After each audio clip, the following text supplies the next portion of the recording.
Hello everyone, been a while. Welcome back to another dance/acro lift tutorial. Today we will be discussing the T-lift. I personally love this lift because it's very easy for the bass, as long as you're strong enough of course, and very difficult for the flyer. The T-lift is one of the few lifts where a kick-ass flyer can make the most of a mediocre bass. Despite that, there are some safety points that the bass still needs to be aware of. Let's dive in. The T-lift is originally a competitive acrobatics lift. The lift is extremely demanding on the flyer's flexibility, balance, core control, and overall strength. For training purposes, we are going to assume the bass's strong arm is the same side as the flyer's flexible leg. Two things your flyer needs to be able to do before even starting to work on this lift are a full 6 o'clock penché and a full split. Have your bass laid down flat on his back and your flyer position herself on the strong arm of the bass. The bass should raise his opposite arm, not the strong arm, and make a cupping action with the palm of his hand. The flyer follows suit by putting the heel of her foot from her flexible leg into the palm of the bass's hand and then straightening that leg. The bass can now make contact with his strong arm by placing his other palm on top of the flyer's quadriceps as high on the hip as possible. A good rule of thumb here is to have your pinky pressing against the flyer's hip bone. Flyer work time. Flyers should plank over and grab their foot with both hands while also fully engaging their core to get their abs as close to their leg as possible.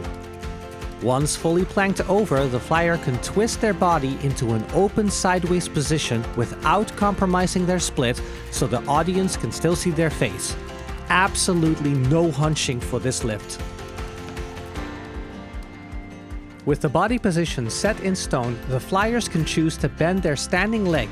This helps if they have really long legs.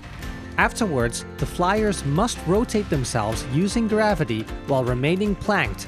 They should do this in such a way that their face falls forwards towards their base on the ground. Again, don't just look at your bass by looking down. Assume the previously achieved planked position and rotate everything. This will be scary the first few 100 times you do this, so it's recommended to do this with a soft surface so you have the freedom to experiment without the fear of getting hurt. The flyer should continue to rotate in this manner to the point that she is upside down, after which she can take her standing leg off the ground and place it to complete the split position. For the bass, it's super easy. Simply keep contact with your palm on top of her leg and allow your wrist to rotate with your flyer so you basically catch her weight as she comes around. Try your best to keep your elbow as straight as you can and engage your palm muscles to reduce the pain on the flyer's leg. When it's time to come down, simply place the flyer on top of your chest and make sure their transition to the floor is painless. Once you are ready, stand facing each other. Have the bass take a modest squat position with the opposite leg standing forward. Example, if the flyer is using their right leg and the bass is using their right arm, the bass should now be stepping forward with their left foot. Place the opposite hand, left hand in the example mentioned above, on top of the opposite leg. The flyer should now proceed to step into the bass's opposite hand using the flyer's flexible leg. She must now give the bass some space so he can put his strong palm on top of her flexible leg. He should do this palm down, with the pinky pressed against her hip bone, very much like on the floor, with his thumb facing himself. With this contact made, the flyer can now engage her core, lean as far forward as she can, to the point where the bass's hand locks in place. The flyer's hands should be placed on top of the bass's shoulders. Once the lift starts, the bass simply traverses everything upwards. The flyer should commence the same way as though performing a 6 o'clock penché. Since the flyer is doing almost all the work here, the most important thing from the bass is to be as stable as possible and not wobble around. A flyer that panics won't help the situation either. Flyers, be sure to communicate extremely well what you need from your bass. Also, flyers, don't forget to use your upper body strength as well. Push off the bass's shoulders to give yourself more stability when moving into the air.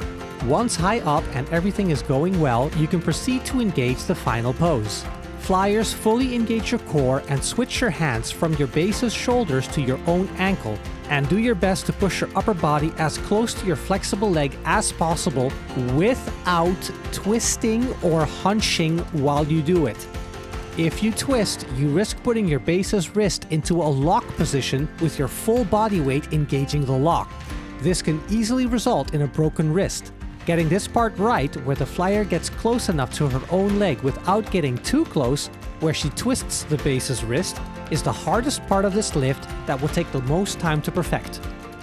And that's basically all there is to it.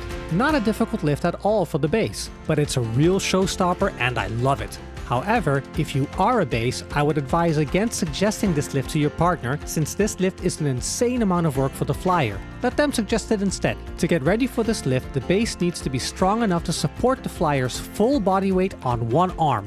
Almost any base can support up to 60 kilos overhead. Realize I say support and not lift. The lifting part you and the flyer do together. Once she has helped you get her overhead, all you need to do is keep her there, hence I say support. Beyond that, it's nothing crazy, you just need enough core strength. It's really basic for the base. The flyers need to be able to do a full 180-degree penché, 6 o'clock. She needs to be comfortable in a full split with tension. Being able to drop into a split on the ground does not count here. In that scenario, gravity is your friend. She needs to control the split. The flyer needs a lot of core strength, good balance, decent upper body strength, professional grade flexibility, and courage. Coming out of the T-lift, unfortunately, isn't easy either. In the acrobatics world, it's usually done through some form of toss-up, but that's unrealistic for regular practitioners or even dancers to be able to practice without first reaching out to a gymnastics facility.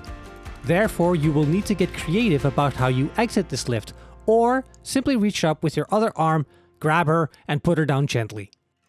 And that's it for our T-lift tutorial. A spectacular lift that's very possible to be trained by general practitioners as long as the flyer is at least in athletic condition. Did you find this tutorial useful? Then please leave us a like and a thumbs up and let us know how you did. Please consider subscribing, it really helps a lot, and if there are any other dance lifts you would like to see a tutorial to, reach out and let us know in either the comment section below or through Instagram. I am Javed from Team Cirque-it, and we'll see you next time.